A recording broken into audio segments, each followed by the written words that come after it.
college at Ames, Iowa, I had charge of a football squad and a running squad. I was the professional rubber in those days. We called them rubbers. We call them masseurs now because it's more dignified and sounds better. But we call them rubbers. My work with oils, I felt that we did not know enough about the efficacy of oils in the art of healing. So I started out to find, as far as possible, the value of some of these oils, so that in using these oils and liniments and pastes and powders and so forth, there seemed to be something lacking. When I came to Tuskegee, I had a chance of studying it further. Dr. Carver, do you consider yourself a chemist?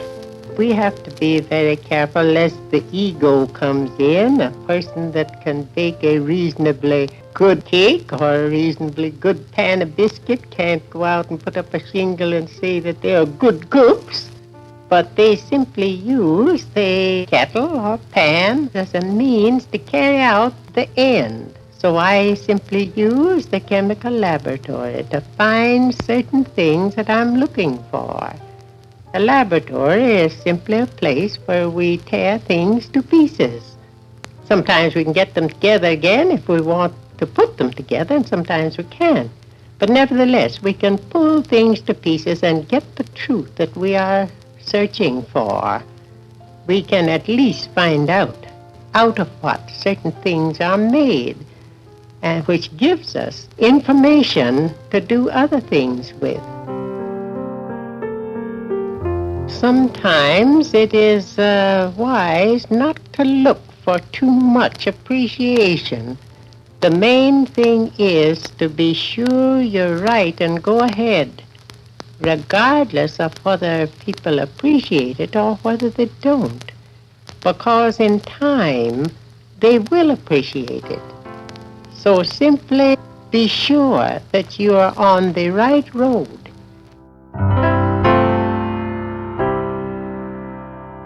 Dr. Carver, what is your standard by which you judge success or failure in life? That's a question that any young person would ask you.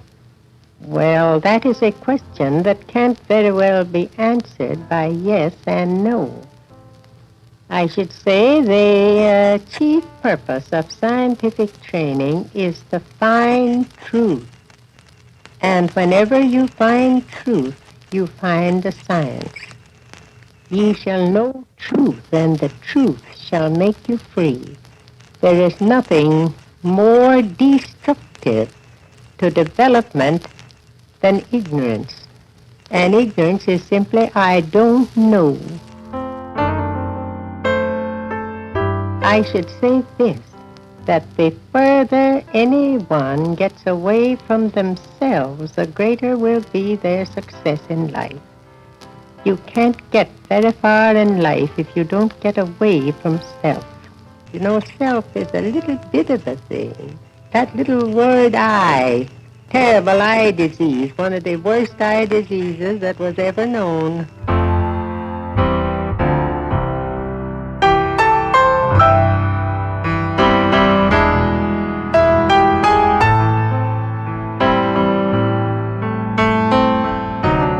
And then, too, a question naturally comes in, how can I be sure that I'm on the right road?